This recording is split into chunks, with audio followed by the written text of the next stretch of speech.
जय Hind defence lovers. आज की टॉप हेडलाइंस कुछ इस प्रकार है। बंदीपुरा में लश्कर का टॉप कमांडर हुआ हॉरिफाइड। पाकिस्तान के रक्षा मंत्री ने खुद ही स्वीकार किया कि वे सपोर्ट करते हैं आतंकवाद को। पाकिस्तानी सीनेट ने दी भारत को न्यूक्लियर वॉर की धमकी। सोमवार को साइन होगी भारत और फ्रांस की रफाल एम फाइटर्स वाली डील। और नेवी के लिए 4th next generation offshore patrol vessel का निर्माण कार्य हुआ शुरू।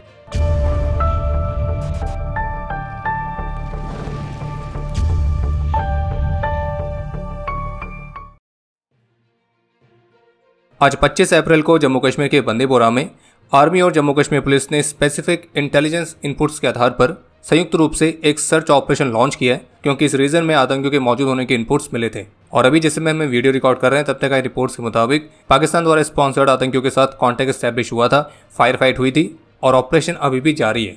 और मीडिया सोर्सेज के मुताबिक इस एनकाउंटर में भारत की सिक्योरिटी फोर्सेज को एक बड़ी सफलता भी मिली है, क्योंकि इसमें सुमोरो के संगठन लश्कर के टॉप कमांडर जिसका नाम है अल्ताफ लाली, तो उसको हॉरिफाइड किया गया है। हालांकि अल्ताफ लाली की हॉरिफिकेशन की जो रिपोर्ट है वो आर्मी की तरफ से भी ऑफिशियली आनी बाकी है। और जम्मू कश्मीर में जो अलग अलग जगहों पर पाकिस्तानी सुअर छुपे पड़े तो उन सुअरों को ढूंढ कर उनको सही जगह पहुंचाने के लिए एक मैसिव ऑपरेशन ऑलरेडी चल रहा है। और पहलगाम वाले हमले में जम्मू कश्मीर के जो लोकल आतंकी मौजूद थे तो कश्मीर में उनके घरों को राख के ढेर में बदल दिया गया है। बाकी बंदीपोरा वाले एनकाउंटर को लेकर पीटीआई न्यूज एजेंसी की तरफ से जो रिपोर्ट आई है उसमें यह बताया गया है आतंकियों के ओवरग्राउंड वर्कर को भी हॉरिफाइड किया गया है, लेकिन इसी मुठभेड़ में हमारे 2 जवान भी घायल हुए। और जैसे कि बताया गया कि पहलगाम हमले को जिन सुअरों ने अंजाम दिया था तो उन्होंने मिलिट्री की यूनिफॉर्म पहन रखी थी। तो इन्हीं रिपोर्ट के बाद भारत में जो मिलिट्री यूनिफॉर्म्स अनऑथराइज तरीके से बिक रही हैं तो उनके खिलाफ सिक्योरिटी चेक्स को तेज कर दिया गया है, खास करके देहरादून के पलटन बाजार जैसी जगहों पे। इसके अलावा भारतीय सेना प्रमुख जनरल उपेंद्र द्विवेदी जम्मू कश्मीर पहुंच चुके हैं, लेकिन उनकी जम्मू कश्मीर विजिट से पहले पाकिस्तानी आर्मी ट्रूप्स ने कल रात को ही एलओसी के साथ मल्टीपल लोकेशंस पर ओपन फायर किया था। लेकिन फिर इसके बाद भारतीय सेना ने भी एक जबरदस्त तरीके से जवाबी कार्रवाई करी थी। बाकी आज आर्मी चीफ को नॉर्दर्न आर्मी कमांडर और चिनार कोर के जीओसी द्वारा ब्रीफ किया गया है, और जबकि आर्मी चीफ ने विक्टर फोर्स हेडक्वार्टर्स को भी विजिट किया था। और आज आर्मी चीफ ने जम्मू कश्मीर के लेफ्टिनेंट गवर्नर मनोज सिन्हा और जम्मू कश्मीर के डीजीपी एन प्रभात के साथ भी मुलाकात करी है। बाकी हम आपको यही कहेंगे कि तांडव की शुरुआत हो चुकी है, जिसका असर धीरे धीरे आपको देखने को मिलेगा। आज केंद्रीय गृह मंत्री श्री अमित शाह ने सभी राज्यों के मुख्यमंत्रियों को ये सुनिश्चित करने के लिए कहा है कि पाकिस्तानी नागरिकों को वापस भेजने की जो डेडलाइन सेट की गई है तो उस डेडलाइन के बियॉन्ड एक भी पाकिस्तानी भारत में ना रहे, वो उससे पहले ही पाकिस्तान चले जाएं। और ये भी कहा गया कि उनके रेस्पेक्टिव एरियाज़ में जो भी पाकिस्तानी नागरिक रह रहे हैं तो उनको आइडेंटिफाई करके तुरंत ही डिपोर्ट किया जाए। इसके अलावा कल जो हमारे बीएसएफ का एक जवान गलती से सीमा पार चला गया था, फिर जिसके बाद पाकिस्तानी रेंजर्स ने उन्हें डिटेन कर लिया था, तो उनके अर्ली रिलीज़ के लिए बीएसएफ ने पाकिस्तानी रेंजर्स के साथ फ्लैग मीटिंग बुलाई थी, लेकिन पाकिस्तानी रेंजर्स उस फ्लैग मीटिंग के लिए तैयार नहीं हुए और उन्होंने अभी भी भारत के इस जवान को वापस नहीं किया है। और ये स्पष्ट है कि जो पाकिस्तान है वो बीएसएफ के जवान को अपने प्रोपेगेंडा के लिए इस्तेमाल करने वाला है, और बीएसएफ के जवान को वापस ना करके पाकिस्तान जो है वो अपनी खुद की ही कब्र खोद रहा है। बाकी पाकिस्तान को पता होना चाहिए कि उसकी ऐसी हरकत के लिए उसे आगे चलकर चुल्लू भर पानी भी नहीं मिलने वाला है डूब मरने के लिए। और बाकी पानी से याद आया, भारत के वाटर रिसोर्स मिनिस्ट्री के सेक्रेटरी ने अपने पाकिस्तानी काउंटर पार्ट को लिखा है और इंडस वाटर ट्रीटी को फ्रीज किए जाने वाले भारत सरकार के निर्णय के बारे में सूचित किया है, जो कि इमीडिएट इफेक्ट के साथ लागू होता है। और इस निर्णय के पीछे के जो लीगल रीजंस हैं तो वो भी बताए गए हैं। और एक तरफ जहां भी हाल ही में पाकिस्तान के जो रक्षा मंत्री हैं वो ये कहते हुए दिख रहे थे कि पहलगाम हमले से पाकिस्तान का कोई कनेक्शन नहीं है, तो पाकिस्तान के इसी रक्षा मंत्री ने हाल ही में स्काई न्यूज़ के साथ इंटरव्यू में इस बात को खुद ही स्वीकार किया है कि पाकिस्तान दशकों से ही आतंकवाद को स्पॉन्सर कर रहा है, उन्हें शेल्टर दे रहा है, उन्हें पाल रहा है, और वो कई वर्षों से यूएस और यूके के लिए ये गंदा काम कर रहा है। और इसी इंटरव्यू में पाकिस्तान के रक्षा मंत्री ने भारत के साथ संभावित ऑल आउट वॉर के लिए भी वार्न किया है। और वैसे आपको बता दें कि इससे पहले पाकिस्तान के जो पूर्व प्रधानमंत्री इमरान खान, तो वो भी इस बात को स्वीकार कर चुके हैं कि पाकिस्तान जो है वो आतंकवाद को स्पॉन्सर करता है और उसमें उनकी भूमिका रहती है।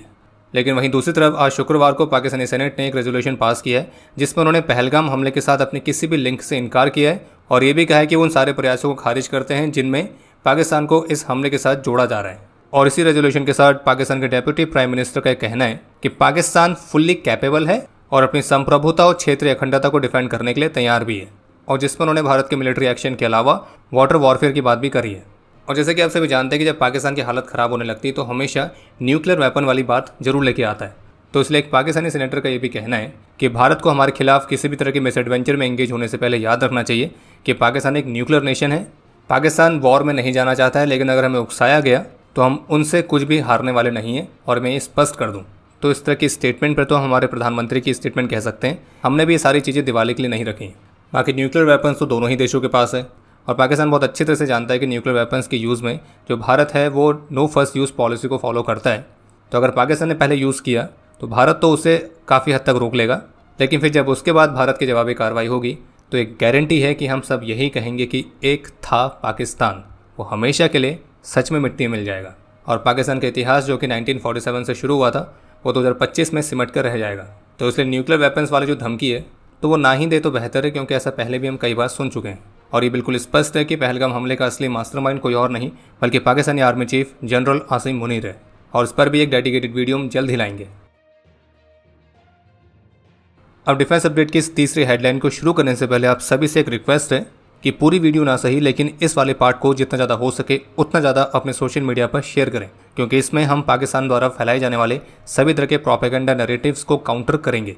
और इस डिजिटल वॉर में, इस नैरेटिव वॉर में, या फिर यूँ कहें इस इन्फो वॉर में हम तभी जीत सकते हैं जब हम एक साथ इसमें काम करेंगे, क्योंकि जो पूरा पाकिस्तान है वो इस मामले पर भारत के खिलाफ एकजुट होकर काम ऑलरेडी कर रहा है। तो सबसे पहला प्रोपेगेंडा ये है जिसे पाकिस्तानी सोशल मीडिया अकाउंट्स ये क्लेम कर रहे हैं कि जब भारत ने इंडस वाटर ट्रीटी को सस्पेंड करने का निर्णय लिया था तो उसके बाद चीन के फॉरेन मिनिस्ट्री इंफॉर्मेशन डिपार्टमेंट के डेप्यूटी डायरेक्टर लीजियन झाओ ने ट्वीट करके लिखा है कि अगर भारत इंडस वाटर ट्रीटी को रिस्टोर नहीं करता है तो जो चीन है वो ब्रह्मपुत्र और सतलुज नदियों को भी ब्लॉक कर देगा। तो आपको बहुत ही स्पष्ट कर दे कि चीन की किसी भी ऑफिशियल की तरफ से इस तरह की कोई भी स्टेटमेंट सामने नहीं आई है, और जो ट्वीट का स्क्रीनशॉट पाकिस्तानी बॉट अकाउंट द्वारा शेयर किया जा रहा है वो फेक है। अगर आप लीजियन झाओ के एक्चुअल अकाउंट में जाएंगे तो आपको ऐसा कोई भी ट्वीट देखने को नहीं मिलेगा। और वैसे भी जो 2% के पाकिस्तान के कीबोर्ड वॉरियर्स हैं उनको अपने मालिक चीन के बारे में इतना तो पता होना ही चाहिए कि चीन अपने प्रोपेगेंडा के तहत भारत की जगहें, भारत की नदियों के नाम कभी भी वो नहीं लिखता है जो कि एक्चुअल में भारत में बोले जाते हैं, बल्कि वो लिखता है जिनको चीन ने खुद नाम दिया है। इसके बाद आते हैं हमारे दूसरे प्रोपेगेंडा पर, जिसे पहलगाम हमले की उस दर्दनाक तस्वीर का सहारा लेकर कुछ ऐसा दिखाने का प्रयास किया जा रहा है कि पहलगाम में जो भी हुआ है वो एक्चुअल में केवल एक ड्रामा था। और जैसे कि हमने कहा कि 2% के कीबोर्ड वॉरियर्स, तो इनकी एडिटिंग भी बहुत ख़राब है, और अगर किसी के पास ठीक ठाक आंखें हैं तो वो उनको देखकर ही पहचान लेगा। इसके अलावा जिस तरह से पुलवामा हमले के बाद पाकिस्तान ने उसे भारत के एक फॉल्स फ्लैग ऑपरेशन की तरह दिखाने का प्रयास किया था, जिसमें वो ब्लेम कर रहे थे कि पुलवामा को भारत की एजेंसीज़ ने, भारत की सरकारों ने अंजाम दिया है, तो उसी तरह से इस पहलगाम वाले हमले में भी यही कोशिश की जा रही है और इसे भी भारत का एक फॉल्स फ्लैग ऑपरेशन दिखाने का प्रयास किया गया है। जबकि कमाल की बात यह कि TRF जिसने इस हमले को अंजाम दिया है और जो कि पाकिस्तान से स्पॉन्सर्ड होती है, तो उसने खुद ही इस हमले की जिम्मेदारी ली थी। इतना ही नहीं बल्कि पाकिस्तान के एक वॉर वेटरन है आदिल राजा, तो उन्होंने अपने ऑफिशियल एक्स हैंडल से ट्वीट करके क्लियर किया था कि पाकिस्तानी इंटेलिजेंस कम्युनिटी के सीनियर सोर्स ने उनको कंफर्म किया है कि Pakistani army chief general Asim Munir ने ही ISI को ऑर्डर्स दिए थे पहलगाम वाले इंसिडेंट को अंजाम देने के लिए। और तो और उन्होंने अपने इस ट्वीट में ये भी क्लियर लिखा है कि इस इन्फॉर्मेशन के बाद उन्हें इंडियन एजेंट का लेबल दिया जाएगा, लेकिन फैक्ट यही है और आसिम मुनीर को जवाबदेह कौन ठहराएगा। और बाकी पहलगाम को भारत का फॉल्स फ्लैग ऑपरेशन साबित करने के अपने प्रयास के तहत पाकिस्तान अपने सोशल मीडिया अकाउंट्स पे, चाहे वो इंस्टाग्राम पर हो, एक्स पर हो या फेसबुक पर हो, तो उस पर एक खास तरह की वीडियो को वायरल किया जा रहा है। उस वीडियो में एक व्यक्ति है जो एक क्लेम कर रहा है कि मेरा नाम अशोक कुमार है और मैं बालची सेना का एक सीनियर अधिकारी हूँ। और हाँ, वो ऐसे तुतला के ही बात कर रहा है, मैं अशोक कुमार भारतीय सेना में एक सीनियर अधिकारी हूँ।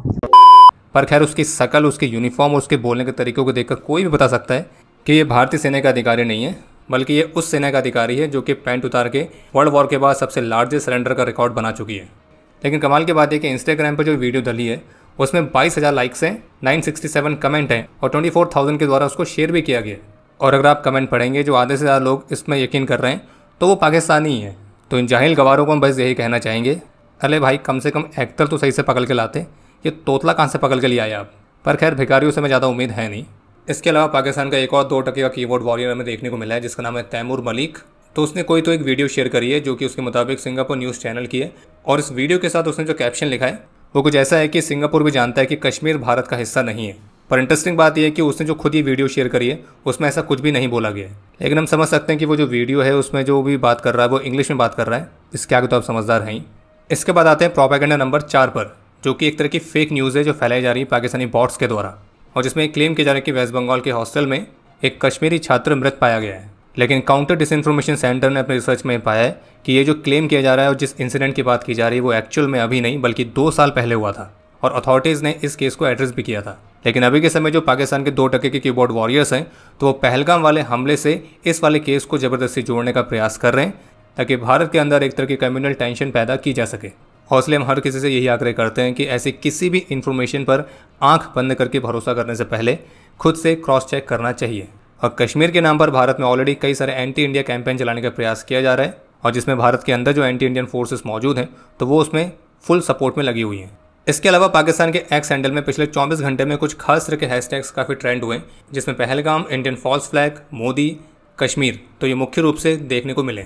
तो इनके माध्यम से पाकिस्तान की जो डीप स्टेट है, या यूँ कहें पाकिस्तान की जो मिलिट्री है, पाकिस्तान की जो ISI है, पाकिस्तान की जो गवर्नमेंट इस्टेब्लिशमेंट है, तो वो अपने ही लोगों का ब्रेन वॉश करने में लगी हुई है। वो ऐसा दिखाने का प्रयास कर रहे हैं कि पहलगाम में जो हुआ उसमें हमारा कोई हाथ नहीं है, भारत हम पर ज़बरदस्ती आरोप लगा रहा है, भारत हमको ज़बरदस्ती डरा रहा है, और वो एक तरह से विक्टिम कार्ड प्ले करने का प्रयास कर रहे हैं। बल्कि एक्चुअल सच्चाई यही है कि बलूचिस्तान वाले मुद्दे से ध्यान भटकाने के लिए, पाकिस्तानी आर्मी चीफ के वर्चस्व को कायम रखने के लिए पाकिस्तान ने ही ये मिनी वॉर छेड़ने का प्रयास किया है, क्योंकि उनको अच्छी तरह से पता है कि वॉर एक ऐसी चीज़ है जो कि उनके देश के लोग जो उनके खिलाफ हो रखे हैं, उनकी सच्चाई उनको पता लग रही है, उनसे भटका के उनको एक साथ ला के अपने साथ लिया जा सके। पर जहाँ तक हमें उम्मीद है कि अगर पाकिस्तान वॉर चाहता है तो उसे वॉर मिलेगा, लेकिन वैसे नहीं जैसे वो चाहता है। और हाँ, पाकिस्तान की इन सब हरकतों को देखते हुए हमने स्क्वाड्रन पर 2 बहुत ही स्पेशल एडिशन लॉन्च किए हैं। तो अगर आप किसी ऐसे को जानते हैं जिन्हें पाकिस्तान की हरकतों पर तरस आ रहा है, तो आप उन्हें इन प्रोडक्ट्स का लिंक जरूर भेजिएगा। भारत और फ्रांस के बीच 26 रफाल M फाइटर्स की जो डील है, तो वो सोमवार 28 अप्रैल को औपचारिक रूप से साइन की जाएगी, जिसे भारत और फ्रांस के रक्षा मंत्री रिमोटली साइन करेंगे। और जबकि इसके इन पर्सन सेरेमनी में फ्रांसीसी राजदूत और डिफेंस सेक्रेटरी मौजूद रहेंगे। और इसी दौरान कुछ गवर्नमेंट टू बिजनेस एग्रीमेंट भी साइन होने की उम्मीद है। कल 24 अप्रैल को GRSC कोलकाता में 4th next generation offshore patrol vessel की की लेइंग सेरेमनी आयोजित की गई थी। और आपको बता दें कि इस तरह के टोटल 11 नेक्स्ट जनरेशन के offshore patrol vessels Indian navy को दी जाएंगी, जिनको स्वदेशी तौर पर ही डिज़ाइन किया गया है। इन 11 में से 7 शिप्स GSL बना रही है, यानी कि गोवा शिपयार्ड लिमिटेड, और 4 शिप्स का काम है GRSC के पास, जो कि 3000 टन तक के डिस्प्लेसमेंट वाली वेसल्स होने वाली हैं। और इन्हें coastal defence and surveillance, search and rescue operations, offshore assets की सुरक्षा और एंटी पायरेसी मिशंस में इस्तेमाल किया जाएगा। इसके अलावा एक अपडेट यह है कि भारत के फ्यूचर इन्फेंट्री कॉम्बैट व्हीकल यानी कि FICV प्रोग्राम के प्रोटोटाइप के लिए एलिसन ट्रांसमिशन को advance 3040 MX cross drive transmission supply करने का कॉन्ट्रैक्ट मिला है। और इस कंपनी को उन तीनों OEMs ने सिलेक्ट किया है जो कि इस FICV प्रोग्राम में पार्टिसिपेट कर रही हैं। बाकी अब समय है आज के इतिहास का। आज के दिन 2021 में सियाचिन ग्लेशियर में एवलांच की चपेट में आने की वजह से सिपाही अमनदीप सिंह और सिपाही प्रभजीत सिंह ने अपना सर्वोच्च बलिदान दिया था। आज के दिन 2014 में जम्मू कश्मीर में एक ऑपरेशन के दौरान अपने अदम्य साहस और वीरता का परिचय देते हुए मेजर मुकुंद वरदराजन और सिपाही विक्रम सिंह वीर गति को प्राप्त हुए थे। मेजर मुकुंद को मरणोपरांत अशोक चक्र से और सिपाही विक्रम सिंह को मरणोपरांत शौर्य चक्र से सम्मानित किया गया था। और आपके लिए आज का प्रश्न है कि ऑपरेशन सर्प विनाश कब और कहां लॉन्च किया गया था। और अब समय है आज के टॉप 3 कमेंट्स का, जो ये रहे आपकी स्क्रीन पर।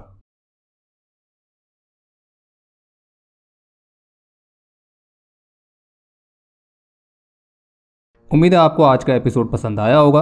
पसंद आया तो वीडियो को लाइक करना ना भूलें।